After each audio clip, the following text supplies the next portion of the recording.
আমাদের বক্তব্যে অনেকে ভাবতে পারেন যে নূর ভাই বিএনপির বিরুদ্ধে বলছে, জামাতের বিরুদ্ধে বলছে। বিএনপি জামাত দুই রাজনৈতিক দলই কিন্তু আমাদের বন্ধু প্রতিম রাজনৈতিক দল, যাদের সাথে আমরা কাঁধে কাঁধ মিলিয়ে ফেসিবাদের আমলে লড়াই করেছি এবং আগামীতেও সরকার গঠন কিংবা নির্বাচন বিএনপি জামাতকে বাদ দিয়ে সম্ভব নয়। যদিও শেখ হাসিনার ছেলে সজীব ওয়াজেদ জয় বলেছে যে মানে নিজেরা তো মাইনাসে, যে দুই দলের নেতৃত্ব পরিবর্তনে বিদেশ থেকে বলা হচ্ছে। এটা হচ্ছে অনেক ওই লেস কাটা শিয়ালের গল্পের মতো, যে আমারটা তো কাটছে, এইবার তোমারটাও কাটো। লেস কাটা শিয়ালের গল্প তো জানেন। তো আওয়ামী লীগ জনগণের প্রতিরোধের মুখে আওয়ামী লীগের নেতারা দেশ ছেড়ে পালিয়েছে। গত 1.5 বছরে আওয়ামী লীগের সাধারণ নেতাকর্মীরা দল ত্যাগ করেছে, বিভিন্ন দলে যোগ দিয়েছে। এটা ভালো কাজ, কারণ আওয়ামী লীগ এবং বিএনপি দুটো বৃহৎ রাজনৈতিক দল ছিল, ক্ষমতায় গত 30 বছরে পর্যায়ক্রমে ছিল। এখন আওয়ামী লীগ ক্ষমতায় নাই।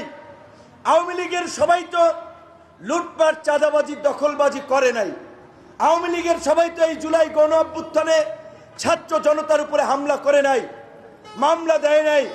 যারা হামলা করেছে, মামলা দিয়েছে, লুটপাট করেছে, জনগণের উপরে জুলুম করেছে, তাদের বিরুদ্ধে মামলা হয়েছে, আরো মামলা হবে এবং বিচার হবে।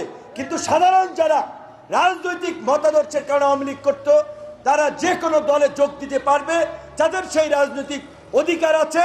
এটা আমরা সমর্থন করি এবং আমরা বিএনপি, জামাত, গণ অধিকার সমস্ত দলকেই বলবো যে সাধারণ আওয়ামী লীগের যদি কোনো দলে যোগ দিতে চায়, আপনারা পরীক্ষা নিরীক্ষা করে তাদেরকে দলে নেবেন।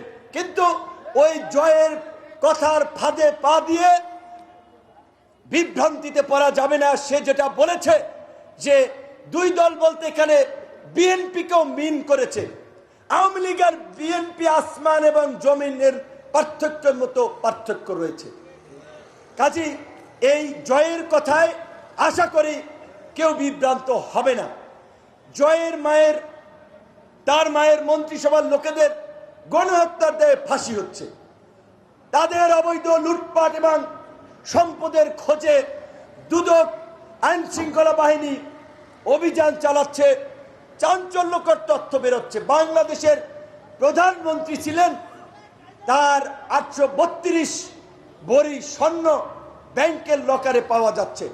তো এই 16 বছরে এই লুটেরারা দেশকে কি করেছে সেটি আপনারা দেখেছেন, আপনারা জানেন।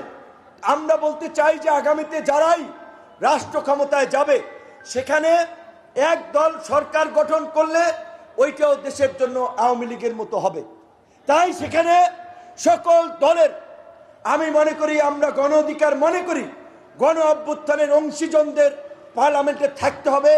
সবাই মিলে যেভাবে আন্দোলন করেছি সেইভাবেই সংসদে আলাপ আলোচনার মাধ্যমে আগামী রাষ্ট্র বিনির্মাণ করব। গণ অধিকার পরিষদ 300 আসনে প্রার্থী দিলেও 300 আসনে জিততে পারবে না, এটা আমরা জানি। তাই আমরা এই যাত্রাবাড়ি, এইখানে কোনো এক এলাকার মানুষ নয়, ড্যামরাতে এক এলাকার মানুষ নয়, সারা বাংলাদেশের মানুষ এই অঞ্চলগুলোতে আছে। শহরের মানুষ সচেতন। তাই আপনাদের প্রতি আমরা আহ্বান জানাবো, এই ডেমরা যাত্রাবাড়ি অঞ্চল থেকে আপনাদের কাছে আমরা গণ অধিকার পরিষদ ট্রাক মার্কায় আন্তরিকভাবে সমর্থন এবং সহযোগিতা চাই, যেন এই যাত্রাবাড়ি পাশ থেকে অন্য জায়গা থেকে অন্য অনেক দলের নেতারা যাবে, আমরাও সহযোগিতা করব। কিন্তু যাত্রাবাড়ি পাশ আমরা ট্রাক মার্কার প্রার্থীকে সংসদে নিতে চাই। আমাদের একটা অনুরোধ, একটা দাবি রইল। সর্বশেষ কথা বলতে চাই, নির্বাচনে টাকার খেলা, এইটা বাংলাদেশের নির্বাচনে দীর্ঘদিন ধরে চলে আসছে। আমরা চেয়েছিলাম গণ অভ্যুত্থান পরবর্তী নির্বাচনী ব্যবস্থার সংস্কার আনার মধ্য দিয়ে এই টাকার খেলা আমরা বন্ধ করব, কিন্তু আমাদের দুর্ভাগ্য আমরা সেটা পারি নাই।